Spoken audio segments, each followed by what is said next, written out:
Hey, what's going on, everyone? It's South Stretford Post. How you all doing? And today I'm joined by a special guest, Jarrod Walsh. What's going on, bro?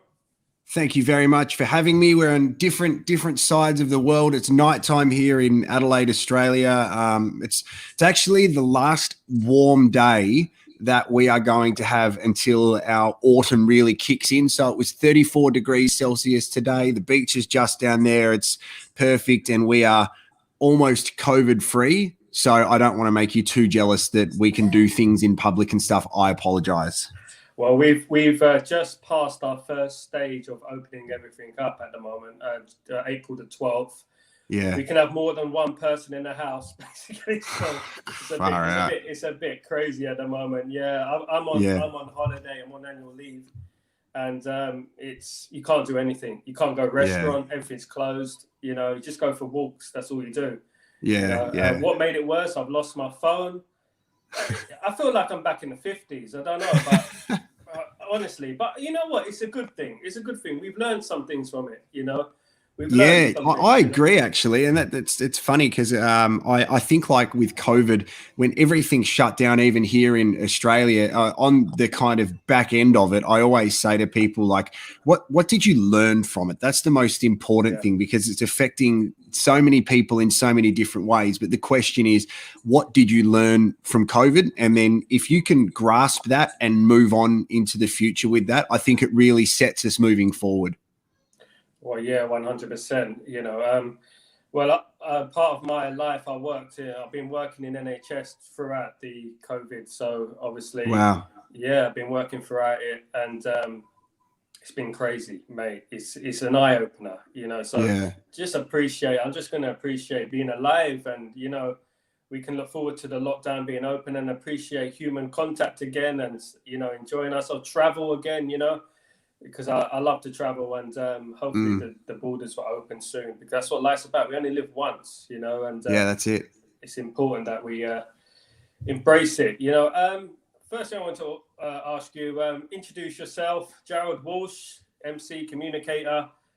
Tell us more about yourself for our UK audience who don't know who you are. Yeah. So I've been involved in communications for about 20 years. I had 16 years in radio. So the radio station I was working for was called Nova, and pretty much the person that runs that radio station, the format is similar to Capital over in the UK.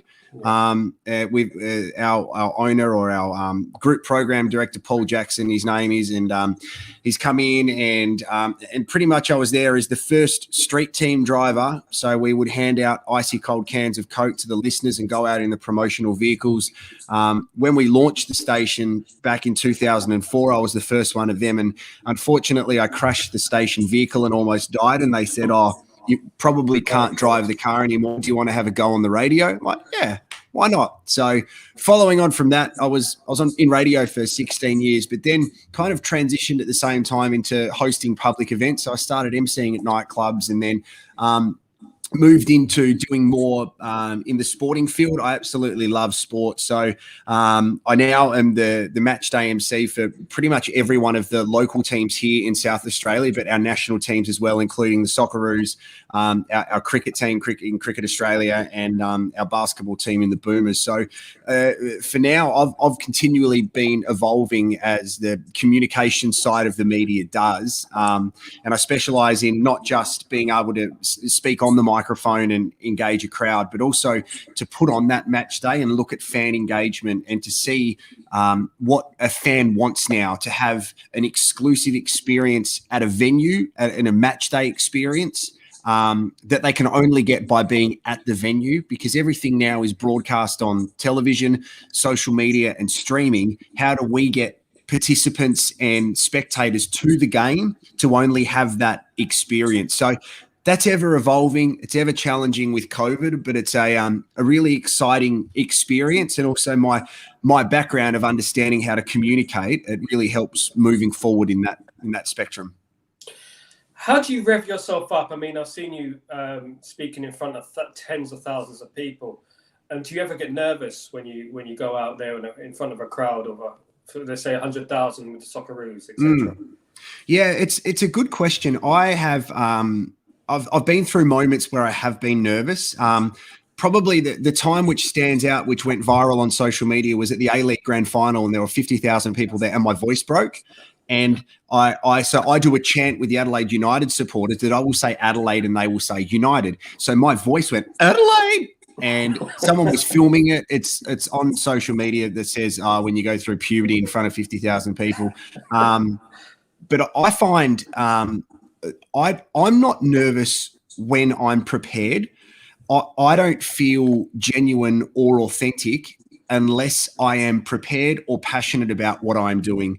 So if I don't understand a brand that I represent or a sporting team, I have to immerse myself in that team, because ultimately your role as a match day MC is to be just like the supporters who are on the other side of the fence. The only difference is I have the accreditation and I've got the microphone. But if I didn't, I can jump back on the other side of the fence and cheer on my team. So having that preparation and understanding of the product and the people that you represent, and more so the audience, I don't get nervous because I'm passionate. And I also love stuffing up because it makes me human. I would hate to be holding a script on my phone, just reading like this the whole time. I want to look down the barrel of the camera, so I'm looking into the audience's eyes and being one of them. When the team loses, I need to be flat, low energy and upset and heartbroken, just like a supporter. When we win, my voice needs to be gone. I need to celebrate with them. So I think the most important thing is being authentic. It removes the issue of being nervous. The only time that I do get nervous is probably when I haven't prepared enough. Yeah, that's true. And your mind will completely go blank and you don't know what to say next. That's the worst thing that can possibly happen. Have you ever had a difficult crowd, in front of you who haven't responded to you, who've made it difficult and, it was awkward? Yeah. There's times that like at some festivals, like music festivals and things, so not necessarily sport, but say music festival, and I need to introduce the artists. People aren't there to see me. They're there to see the artist. So I've had shoes thrown at me. I caught the shoe, great catch, threw it back. You could teach Donald Trump some tips. Exactly. A lot of the times people aren't there to see the MC. So as soon as you gain the trust of the audience, I think that's the most important thing. So pretty much I find that my style of communicating is, if I'm at an event where I know they don't want to see me, I'll be pretty honest with them and go, I know you're not here to see me. I know you're here to see this artist. They're coming out in a second, but I've got to fill this time. Work with me. Like it's the more that you give them an understanding and the license to trust you, I think it's good. But there have been events where like a corporate event where a joke may fall flat and you go, oh, that didn't work. Where do I go from here? Or you have to interview someone on stage that gives you nothing. You have to improvise really quickly. And again, it's being prepared to be unprepared. So assuming that they are going to put you in an awkward situation, the best thing is go, all right, so how am I going to handle this? What's the most important thing to move on from this moment? Of course. Now, you've met some legends in the game, in particular football, soccer. Tim Cahill, you were there at his last game for Australia. How do you feel that the Australian A-League and Australian soccer has progressed in the last 20 years? Do you feel like it's becoming the main sport in Australia? Because at the moment it's rugby, isn't it? It's probably Australian rules football and rugby are pretty similar, but it's a very unique code over here in Australia, because I understand the power of world football, working in football, even in the way that I've just described it. Then over here, a lot of people call it soccer, but I understand that we call it football. The growth of the game is happening through not just the Socceroos, but probably more so the Matildas, with the 2023 World Cup coming to Australia soon. But the issue is, I don't think football understands its place in the pecking order at this stage.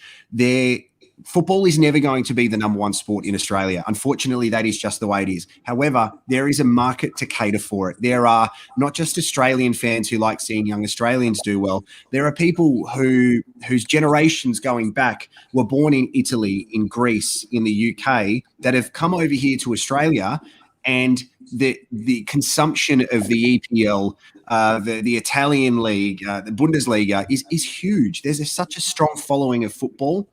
The Australian side of things is a difficult one because the standard isn't of what we see in the EPL. But I think where the A-League sits at the moment is a really healthy spot. I think for a while, the A-League has struggled to understand its identity.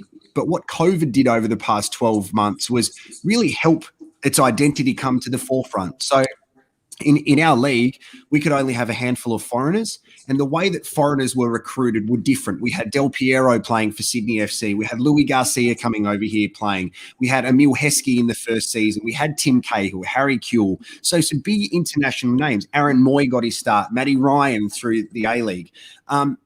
The way that we tried to attract foreigners was more so who would get the headlines and who would get the people to the games, so we could translate and transfer fans of probably non-football backgrounds to go, this guy was one of the best in the world, let's get him. Now, sometimes it worked. Del Piero was a success, but we have other players like Romario came and played for Adelaide United when he was in his 40s, and he couldn't even last 45 minutes because he was so overweight. So that's painting a picture of where he was. Some of the foreigners come over here and really immerse themselves in the Australian culture, which is fantastic. And then after that, they'll go over to the United Arab Emirates or something like that. Where the league is right now, because no one could travel to Australia, we didn't have foreigners playing towards the back end of last season. So what that did was give an opportunity to young Australian kids. And I think that is where the A-League is really growing. Young kids are being developed. They're getting an opportunity and they're being sold to clubs overseas. And that is what the league should be. Because over here in Australia, we're not familiar with it. When it comes to Australian rules football, rugby and cricket, we're not used to the idea of buying and selling players and football being a business and transfer markets. We're going, oh, no, wait, we've just sold a player. What are we selling a player for? While the club that would be rubbing their hands together going, we've just made $1 million on this kid that we didn't pay a cent for. This is good for our club and it's good for the game because it, again, puts a spotlight onto Australian football. So I think we're more so understanding that, but there's still a long way to go, definitely. Yeah, the Premier League can get some tips from that because obviously we've got an influx of foreigners coming to the Premier League. Youth players are not getting an opportunity in the sides. I think that's a good idea to have more kids playing in the teams because, you know, we got a situation now where some teams are super rich and they're just going out buying all the best players and you know, winning title after title. And we got the lower teams who are struggling a little bit. And then now there's talk of this Super League going on, you know, where they're going to just cut off all the lower teams in the lower divisions, and which I think is terrible. I mean, obviously, football and soccer is important in the communities. I was raised in a community where our football team was the base of the community and it helped the community. I feel like with money in the sport now, it's kind of becoming a rich and poor Robin Hood sort of thing, you know, that kind of atmosphere. And I think it's bad for the game. I think Australia, 20 years ago, 30 years ago, when you had the likes of Harry Kewell coming through and, you know, obviously Tim Cahill coming to the Premier League, and they absolutely killed it, you know. And I like to see that. I like to see youth players given a chance. I like to see more homegrown players given a chance. I don't know what your feelings are about that. Yeah, I agree with you. I think the difficult thing about the state of football at the moment is the money actually talks. So if you see someone like Aaron Moy that originally was here playing in the A-League, and then he went over to Huddersfield and then had some time over there. Originally, I think he was bought by Man City, who then loaned him out to Huddersfield, and then he's over in China now. So, and it's like that journey, I think, his EPL journey's almost ended because the money's there. And you get to a stage in your life where I think ultimately, and a lot of this has come down to, if you use cricket as an example with the IPL, where the money is and it's going to help you develop money and financial freedom for your family, it's really good because you don't necessarily have to go through all the hard yards. Where kids grew up 20 years ago, they would grow up through a system here in Australia and they'd play and go, what's your dream? And the majority of people over here in Australia would go, I want to play for Man United. How do I go play for Man United? But that path is different now. That the path is, can you go over to the UAE and get paid in US dollars and not have to pay tax and go play there for 4 or 5 years? Some players are doing that in the middle of their careers, as opposed to, I think, if you're going to do a cash grab, go at the end of your career when you've achieved everything, where the money's there to be made, or players going over to India. Get the cash at the end, worry about the prestige of playing world football. And a lot of Australian players, you're right, the community feel of Australian football is incredible. And it's all over the world. Football is not just the sport. It's everything that comes with it. Football is a language. We have players over here in Adelaide who have come as refugees from South Sudan, and they're here as refugees, and they come and play football as 16-year-old kids. And then we see the incredible skill level they have, give them an opportunity, and then straight away their journey begins, because football gave them happiness. It gave them a purpose in life, and it gave them an understanding. If we as a league, similar to what happens in the EPL, just go on, we can buy this player, this player, this player, because ultimately the business of football has taken over from the purpose of playing.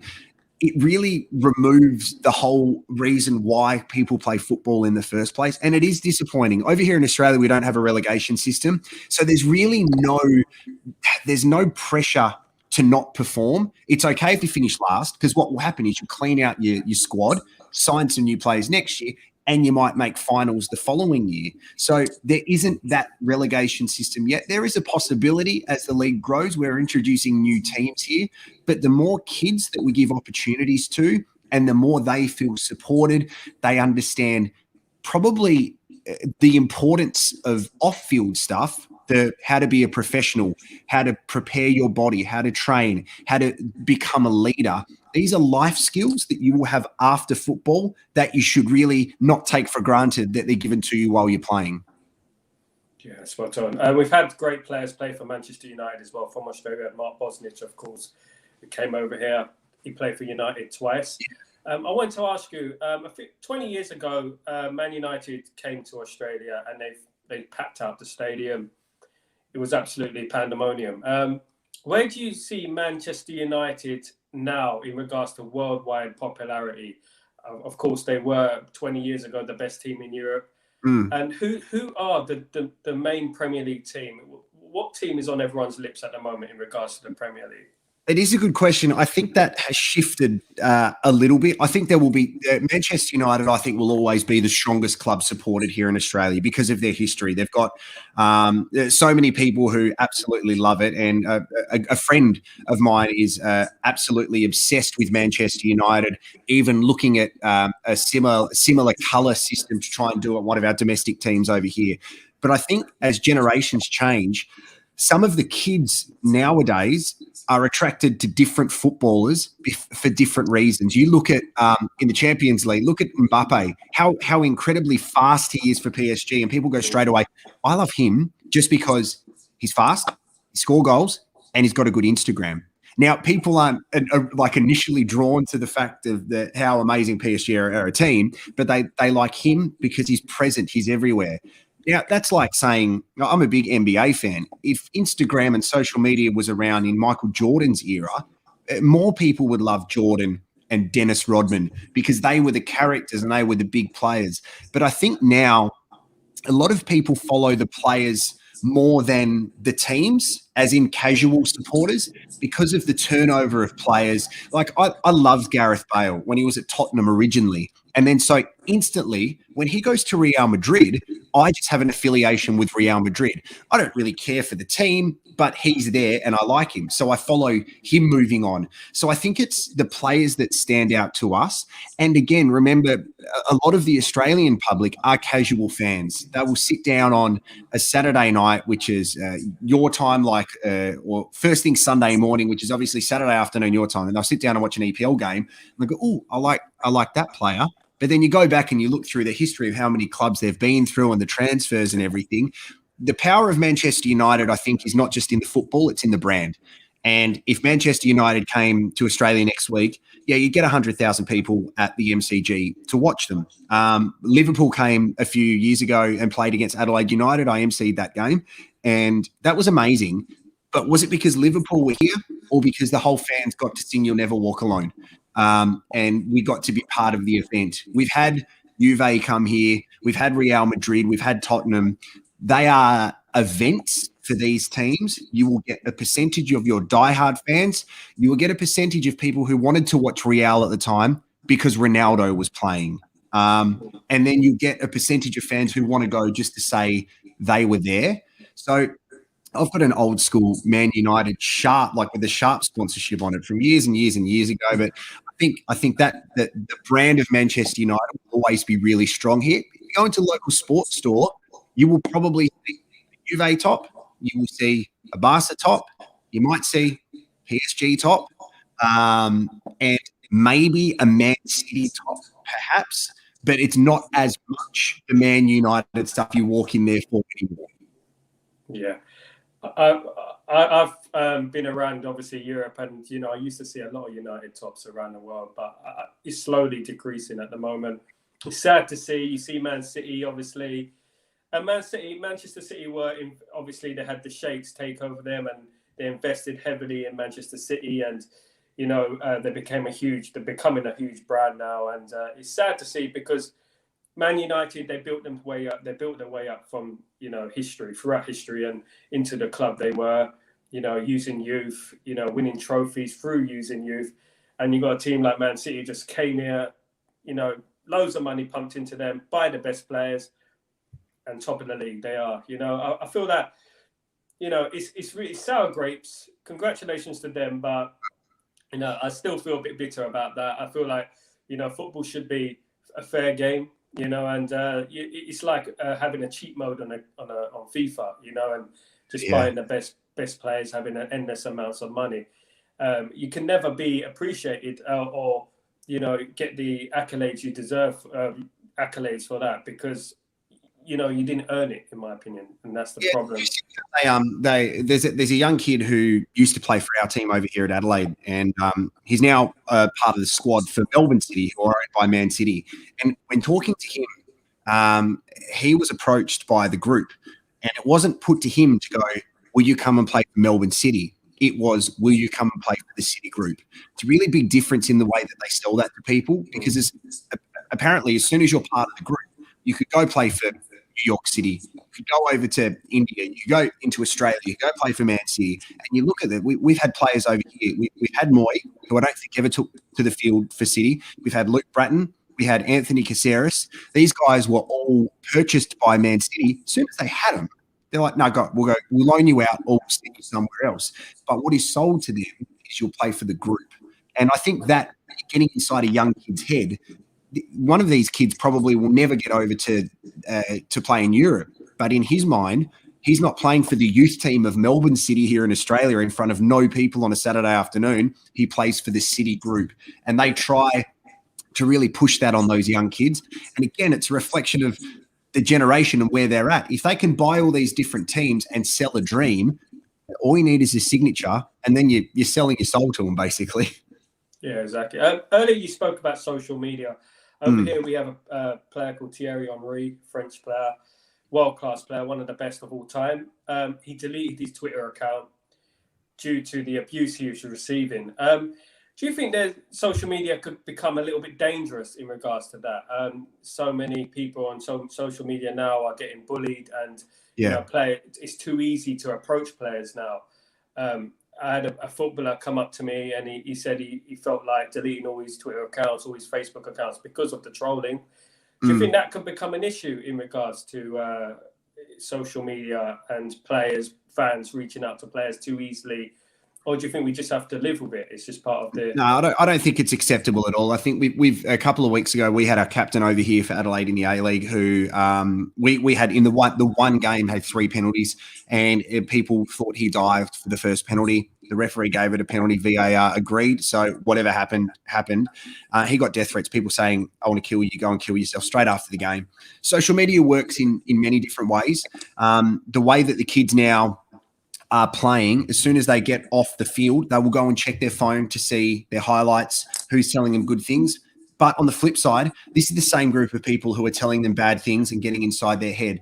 Now, if I'm hosting an event and 99 people say I do a good job and one person said I was shit, that affects me. And I can't imagine what it would be like to be a player, to have your value judged by anonymous people on social media that would never say it to you in the street. If you call them out, they get a stroke of their ego because they've interacted with someone with profile, no matter what context, positive, negative.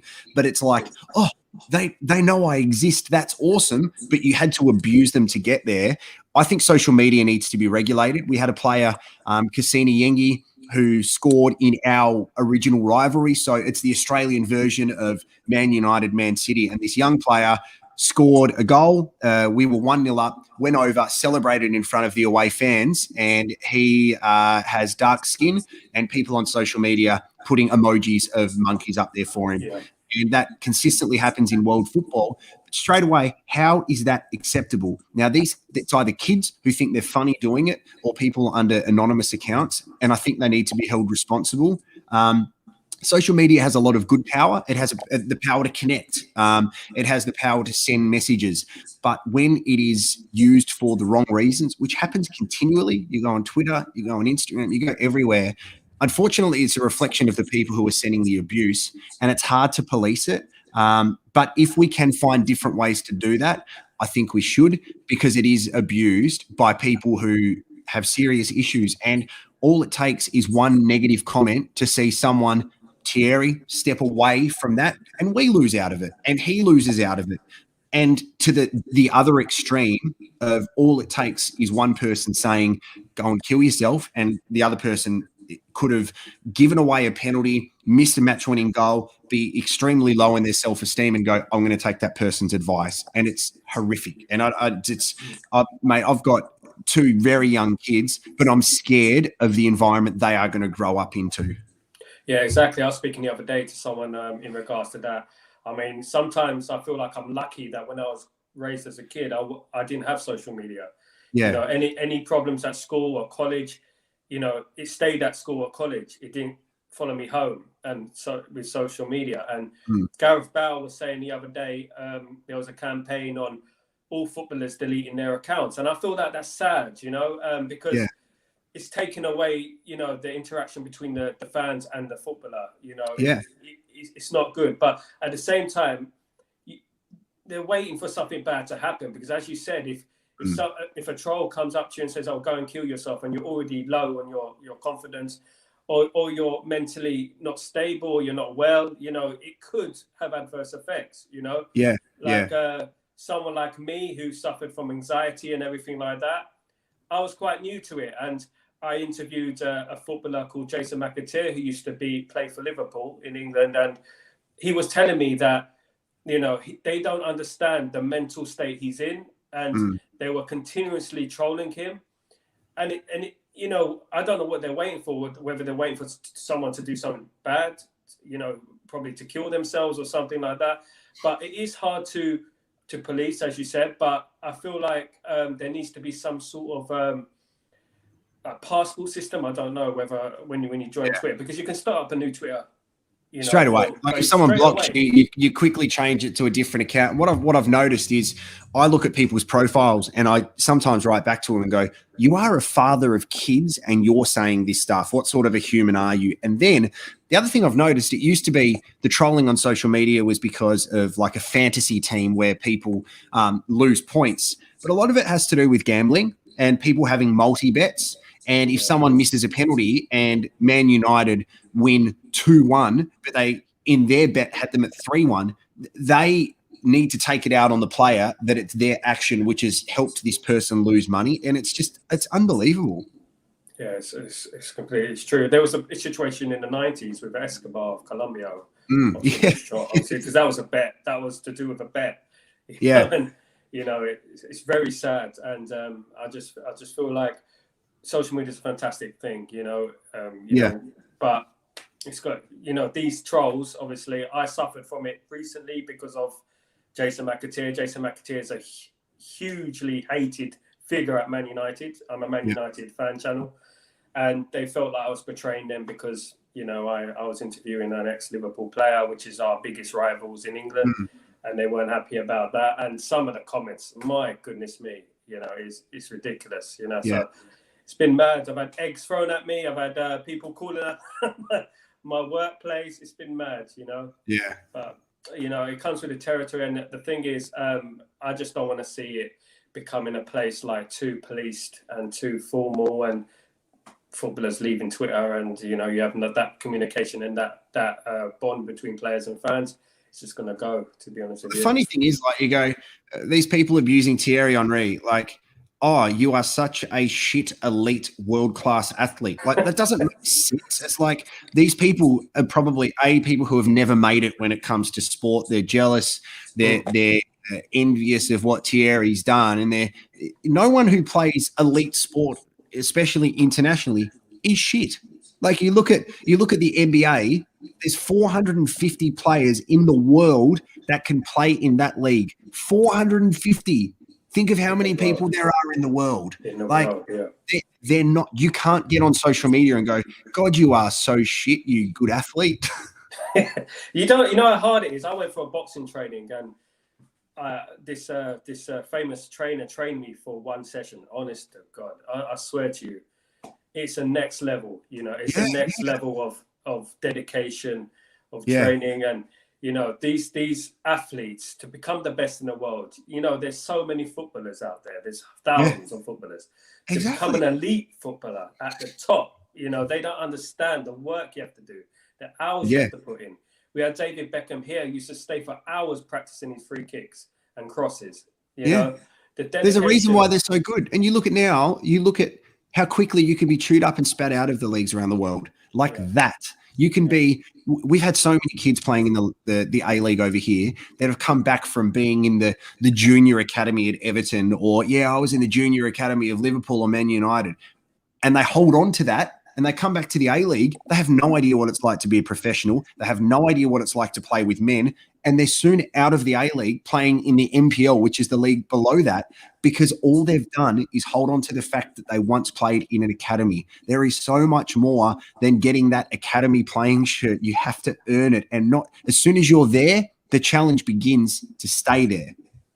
Yeah, precisely. Well, on a lighter note, you've interviewed some famous people, obviously Dua Lipa, fantastic artist, Tiny Temper. Was you always into being an MC, being a communicator, or it seems like your niche is more to do with music? Because I've seen a lot of things in regards to DJing, radio stations. Have you always wanted to be a communicator and MC, or did you have other? It kind of just happened. Like with radio, I was lucky enough to interview some of the artists that came to the cities or wherever the cities that I was in. And I always found it really exciting and a challenge to communicate with them on a different way. Because if we had Dua Lipa, for example, she would have had 5 or 6 interviews that day. So my challenge was to go internally, how am I going to connect with her in a way that no one else has for that day? So straight away, I would say to her, what are you guys doing for the rest of the day in Adelaide? And she said, I'd love to get a coffee around here somewhere. I had a friend who owns a cafe, rang him up and said, can you clear out the cafe? Sent her there and she loved it. So straight away, we made that connection on something else. With Tiny Temper, he said, hey, I want to go play video games later on. Do you know anywhere to go? And I said, yep, I know this way, make a call. So it's actually treating them like people, but also investing my time with the person I'm speaking to. So leading up to the Dua Lipa chat, I watched 10, 15 interviews that she had done that week to make sure I didn't ask one of those questions. And I'd also say to her, been watching a couple of the interviews you've done. I love your perspective on that. It's not a question. It's just acknowledging that I'm giving her the time and respect instead of going, oh, the record label's given me a piece of paper, and I go, so tell us about your song, Be the One. What's Bruno Mars like? All that shit. No one cares. So I wanted to have a good one-on-one experience. And then leading into emceeing and communicating, I think it was just a natural progression with my love of sport and being able to connect with, I guess, a group of fans, no matter how small or large the audience was.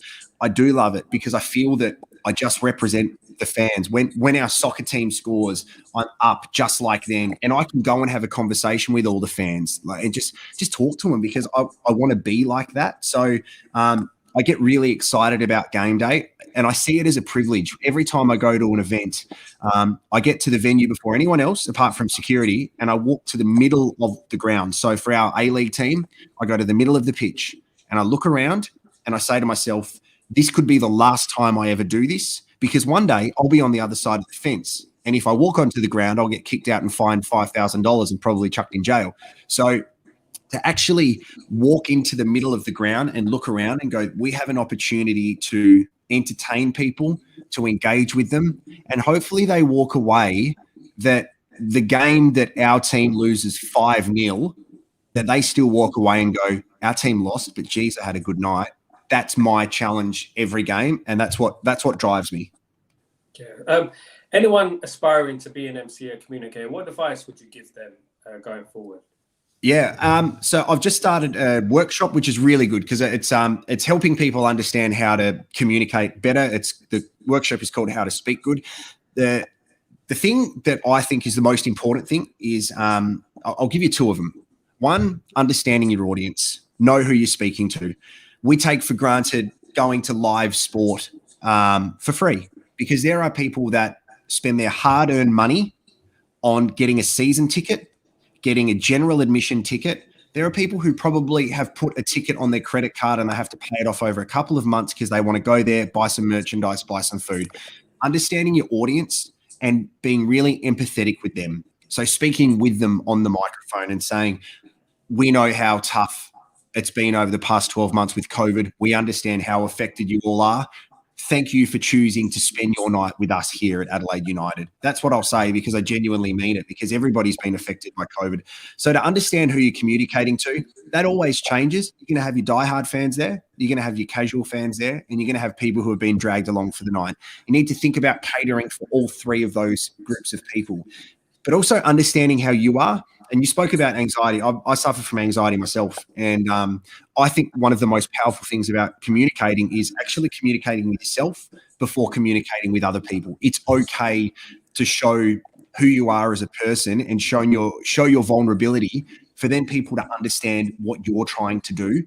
So I think we live in such a society where things like Instagram, they tell us what is successful. That tells us what is sexy. That tells us what is real, but it's not. And over the past 24 hours, one of the Kardashians has come under fire because they're trying to get a photo removed from social media, which hasn't been edited, of Khloe.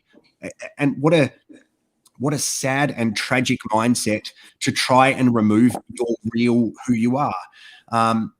From radio back in September, COVID it made me redundant from radio. One of the most powerful moments that I had, I put a video online talking about the whole process, and I was walking to Adelaide Oval where the AFL plays. One of the supporters came up to me, put his hand on my shoulder and said, "We're with you, mate." And I started crying because it's like we're starting to lose the power of connection in the world. Everybody wants to feel a part of something, but connecting with people, giving them the time to understand who you are, really allows the fact that once this microphone turns off, I'm still me. Once the microphone turns on, I'm still the same person. I don't want them to go, geez, Jarrod's such a good guy on the microphone, but he's such a dick away from it. I don't want that. I think being authentic is such a powerful thing. And that is understanding, if for young people who want to MC, no matter the opportunity, treat it as an opportunity, but also be grateful for your surroundings, because the microphone is the end product of all the hard work that goes into it. If you think there's a camera operator that has a thankless job, there's someone working the desk to do audio, there's a show caller, there's someone who's written the script, there's an event manager.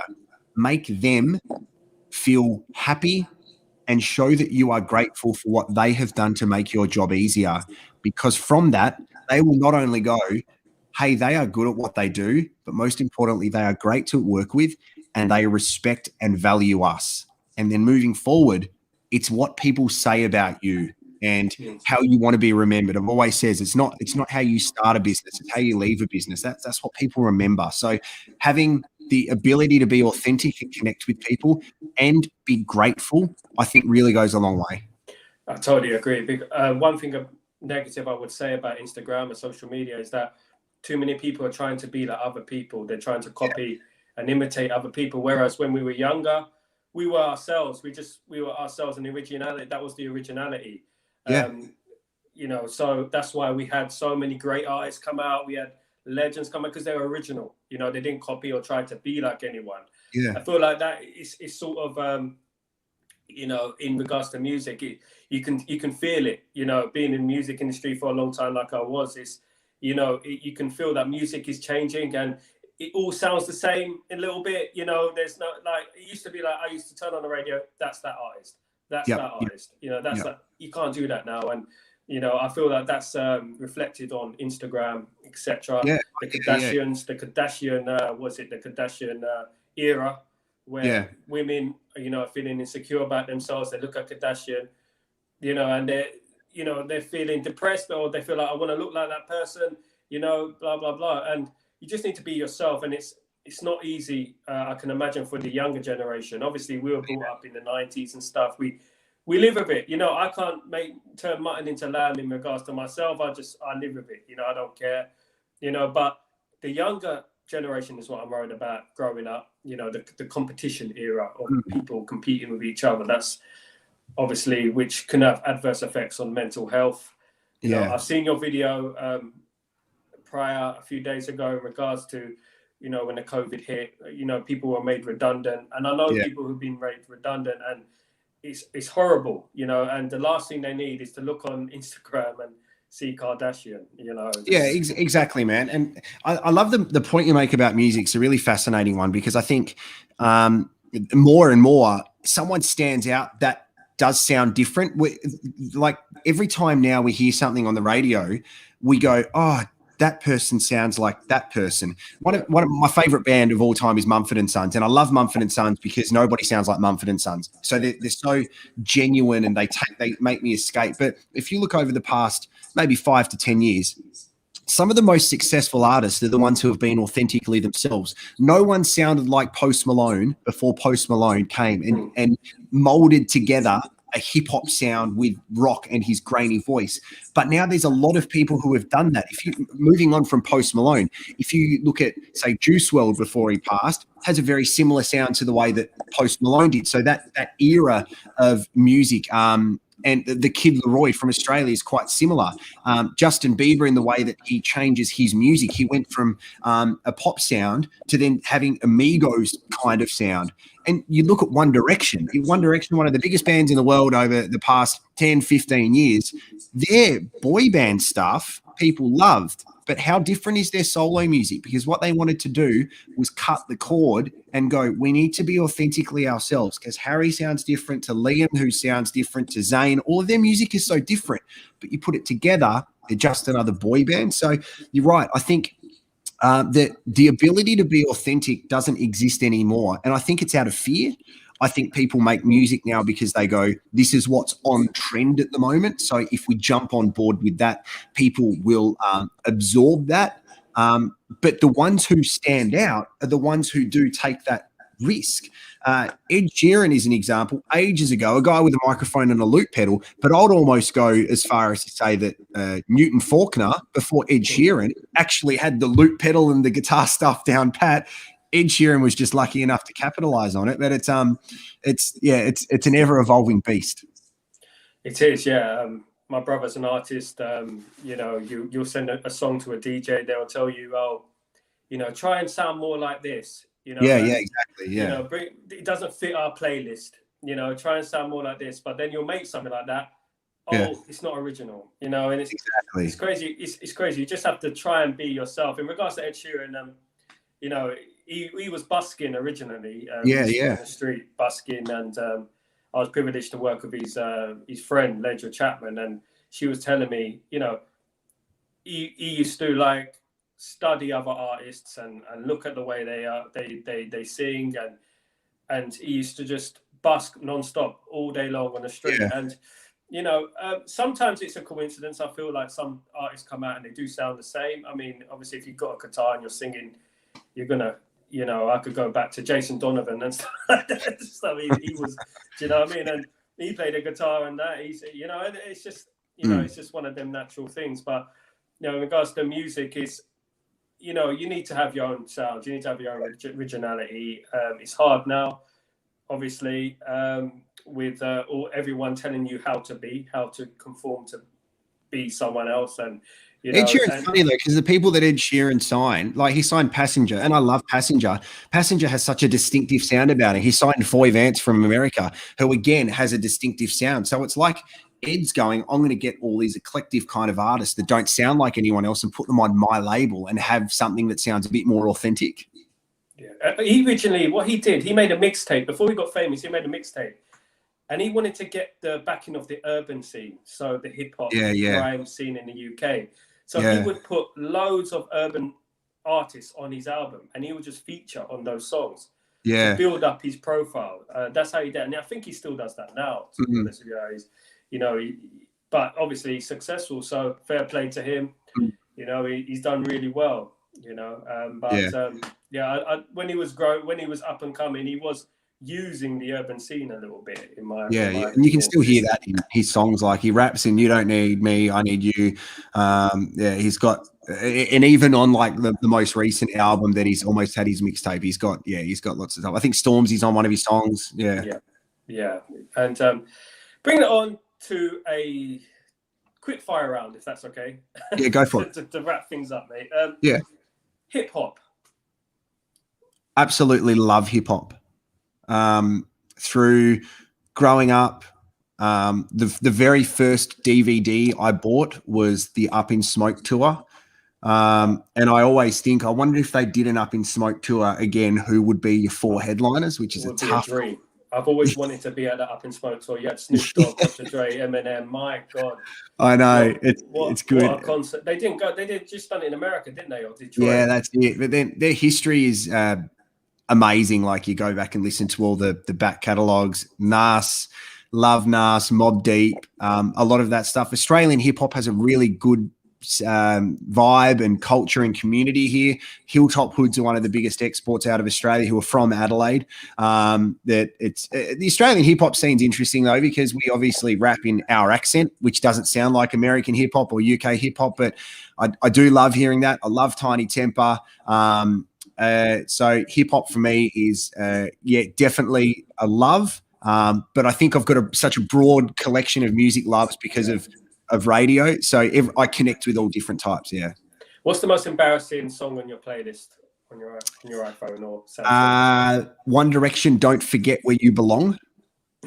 I imagine I'm in a hotel room and singing, picturing which one of the One Direction. And I'm obsessed with the Greatest Showman soundtrack. Love it. And Zach Brown Band do a cover of Hugh Jackman's From Now On, one of my favorite ever songs. Yeah, we all got that. We got those secret playlists. No, I got Barbie Girl on my playlist. My daughter loves that now, and she thinks I look like the guy from Barbie Girl because I'm bald, so that's good. Well, the one in the car, come on Barbie, let's go party, that guy. Yeah, who's got like the ring of hair just here and that's it. Yeah. I think what's the power of music is that music takes you to a place. You know, it's not necessarily the genre of music or, you know, it's embarrassing what's there. Music takes you to a certain place in your life, doesn't it? Can I tell you what I did? The best thing I've ever done at a concert is I went to see Mumford & Sons. They were in Adelaide 18 months ago. And for the first time in forever, I said to my wife, take my phone. I don't want it. I don't want to take a photo or a video here. I want to connect with what I'm watching right now. And it was powerful. Like I'm on the treadmill now and I watch Mumford & Sons live concerts because it takes me to that place of I'm not watching this through my phone. I'm not taking photos to show that I was there. I'm going right now. It is me and Marcus Mumford, and it was amazing. So it was there's a group over here called the Cat Empire, and probably my favorite ever song lyric is their lyric that says, "Music is the language of our soul." Yeah. 100% agree with that. 100%. Music makes the world go round. It talks to you somewhat, you know, and it's amazing the power of music during this lockdown as well, during COVID, how important music has been to us, you know. I would love to go to some concerts again, go and see some live shows again, you know. I'm itching to go, you know. I'll probably be one of the first things I'll do. No matter who the artist is, I'm going. You know, I don't care, I'm going. You know, Jarrod, it's been a pleasure talking to you, mate. And tell us a bit more about what you have coming, mate, and what's going down. Yeah, I appreciate it, man. It's We've got a few more games left in the A-League season, our basketball season as well. Australian rules football started, so I'm busy doing that stuff. But I'm really excited about doing my communications workshop. If people want to find out more, they can go to jarrodwalsh.com.au. But what I'm finding is people from a different background of society and upbringings, they want to learn how to communicate better, whether that is to a group of people emceeing, whether it's radio, whether it's podcasting, whether it's sitting down in a boardroom trying to communicate with a boss who's really hard to listen to and speak to. My job is to help them communicate with themselves to be able to communicate their message. And the different people have been amazing who have got in touch. So I'm really excited about that. The best thing about leaving radio for me after 16 years is understanding that it's not who I am. It's something that I did. It's a very big difference in that. A lot of footballers and athletes struggle at the end of their careers because that was their definition of who they were in football. And you see people go down a wormhole of going, all I knew is football. As soon as we can make that transition to go, football is something that I did, it's not who I am, it really sets you up mentally for the next phase of your life. And who I am is definitely very different to what I do. So to have that time at home with my family and just enjoy life, like to really live in the present. I'm more and more learning that what happens next is already sorted. It's just about how we learn along the way to get there. So things like this I love, mate, and I'm really grateful that you reached out to me. It's been awesome chatting to you and spending time with you, and hopefully you got something out of it as well. Me too, exactly, because it's interesting you talk about communication, because communication is so important, you know. And with me, I was a very quiet kid, and it's hard to go out of your personality to change the way you talk, especially talking to someone who is good at talking, or as you said, like a boss of your workplace who are well-spoken and stuff, you know, to speak continuously without, you know, having a mind block and these demons just deleting everything in your brain, and you're like, oh, what was I going to say? You know, it's very important what you're doing, and you know, fair play to you. I'll check everything out, and all my support, man. Thank you so much, man. I appreciate the time. Wicked. Take care.